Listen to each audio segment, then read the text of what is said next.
Good evening and salutations, my GH fans. Okay, so Drew is there and he tells Willow to not say anything about the second kiss. Causing too much pain and it's unnecessary and it was just a one time thing. It'll never happen again and blah, blah, blah, blah, blah. And for some odd reason, Willow decides to listen to him. See, this is the thing that annoys me about her. She wants to sit there and talk about how she wants to be a good wife. Well, you're a terrible wife right now. You're sitting there listening to the guy who you cheated with to tell you not to say anything else. Like, you're already caught, right? Why make it worse? Because what do you think's going to happen in 4 months down the line? He finds out it's a second kiss. You're going to be right back down to square one. This is the problem with Willow. She's such a weak woman that she can't even sit there and be bothered to make up her own mind and do the right thing. But see, here's the thing though. While yesterday and a little bit today, I was really getting annoyed with Willow. Michael doesn't exactly have the high ground when it comes towards morality. Because he tells Sasha, Sasha and everything like that, they agreed to keep it a secret. But then you go back home and you put her on the spot as though your shit don't stink. You're, in a sense, you're talking down to her like she's a child. Like, are you sure that's the only thing that happened? Just that one kiss? Because he knows the truth, right? And she lies to his face.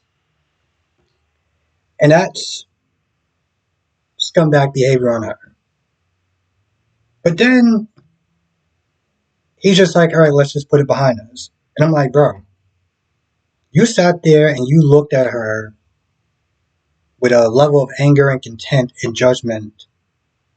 Like, you didn't just get from done being with Sasha all night long. Which, by the way, apparently this man has super stamina because pretty much he just starts undressing Willow, they start making out, and I'm just like, oh, okay, cool.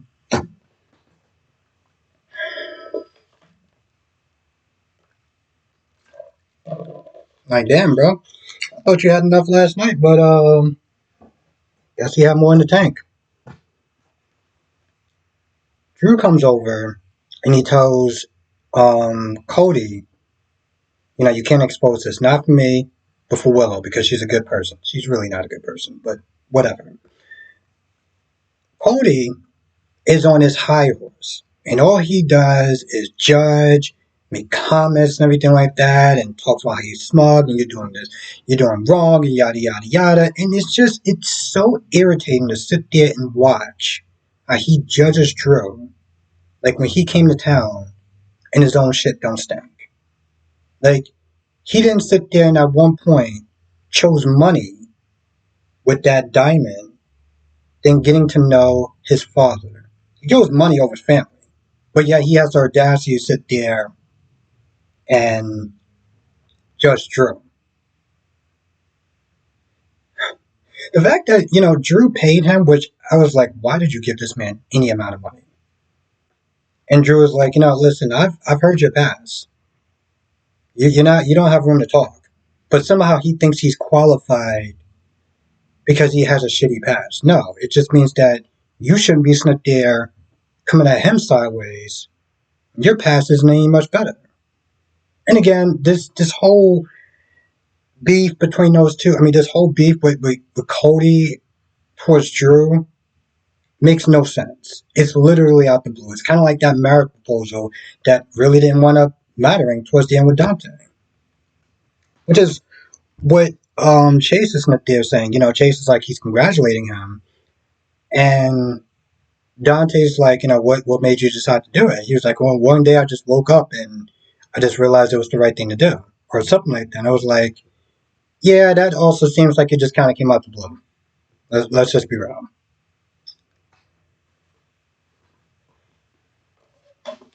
Sasha doesn't sit there and tell Michael the reason why she wanna, sleeping with him. I don't know how important it is, but I mean, he's gonna find out sooner or later anyway. It was kind of laughable, Drew Smith is saying, you should be lucky that I didn't fire you. I don't really think you have a say in the matter. I don't know who has a say in the matter, but I'm pretty sure it's not him. I'm pretty sure by default it's going to be Tracy. Anyway, so while that's going on, you got Alexis that's just. I mean, here's the thing about this.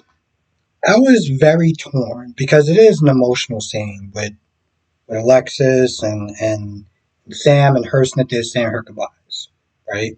Because that is the worst thing that could sit there and happen to a parent is they outliving their child. The other part of me is like because we knew for so long, we knew like maybe about a month and a half that she was going to be fired. Hell, not just that she was going to be fired, that she was going to be killed off. So it wasn't like, oh, she's going to be in a coma, she's going to just move away or anything like that. We knew this. So, like, we had time to sit there and prepare for this scene. That's why part of me is like, yeah, that was a really sad and emotional scene. But the other part of me is like, yeah, I know about a month and a half ago, so yeah. So she pretty much says her goodbyes and everything like that. Now, the one thing that was lacking was any sort of flashbacks with Alexis. Because I get that you can't do flashbacks of new Molly and a new Christine, but you could have did flashbacks between those two. You could have did that. She's been there for the most part, except for the times that they had Lindsay play her. So why not show those flashbacks? And at some point, Jason comes in there. He does his goodbyes and everything like that. And I'm just like, so, are we going to get some flashbacks? We do. We do get some flashbacks. And it was great to sit there and see those old clips. We didn't just get the flashbacks, we got the music.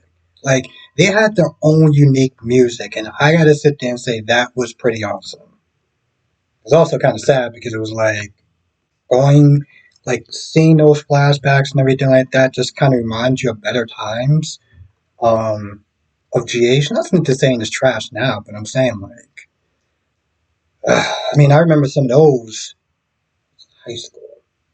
Okay? I was in high school. I remember the first time that she came on the show, and the last time that she was on Port Charles, the football. So it is kind of weird that she's gone, you know. I mean, I'm not gonna sit there and talk about the behind stuff. You watch one of my other videos for that, but just as a fan of the character, to somebody when Jason came back for the last time, I didn't even recognize her. And I heard in an interview that she was pretty much like, yeah, I don't even know what character I'm playing now. Says a lot. So flashbacks are pretty cool. Now, Alexis wants to know what the hell actually happened. She wants to know what went wrong. Because this is supposed to be a routine thing, a routine procedure. And I'm not saying that those things don't happen. But, yeah. Also sucks, though, too, because Molly and Christina weren't there. Like, okay, you may not have sat there and visit her, right? Because, they had their argument and everything like that. But isn't it telling me that they couldn't actually even be there? Now, okay, I understand that maybe the actors, only a certain amount of people at a time or whatever. But I felt like they should have been there. And hell, even if the actors weren't present, maybe they could have been like they were there off camera. But for them to not even be there at the hospital, it's definitely off. It is really off, you know? And you see the previews tomorrow. They're going back at it, back and forth at it, like they didn't hear the news or anything.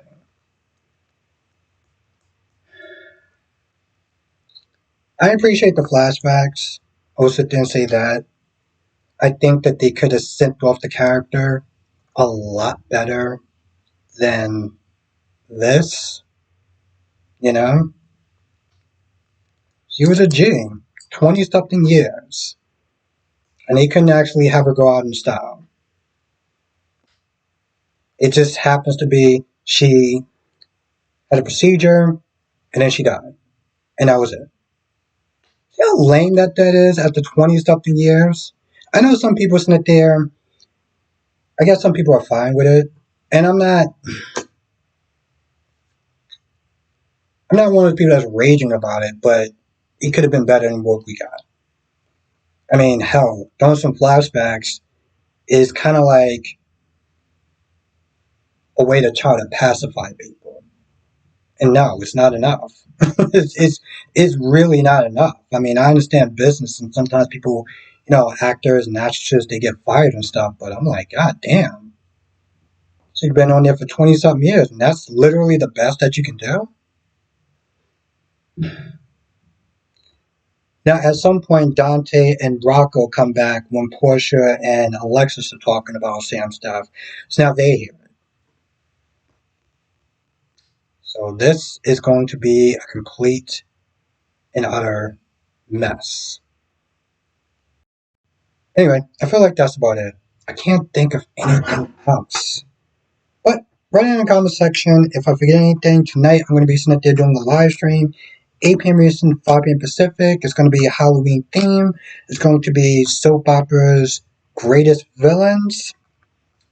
And that's soap operas, and that's including the soap operas that's not just on the air, but anything you can sit there and think of as far as Guiding Light, Passions, As the World Turns. So we're throwing them all in. And hell, you know what? Anybody that watches The Young and Restless, they got some good villains. I mean, were there actually any good villains back then? I don't mean Victor, who plays a villain at times, but is not really a villain. He's just more of a greedy man. But I mean, like an actual villain. I think one of the things that they lack in that show. One of the many things they lack on that show. Anyway, if I forget anything, let me know in the comment section. And yeah, I'll see you in the next video and hopefully next live stream.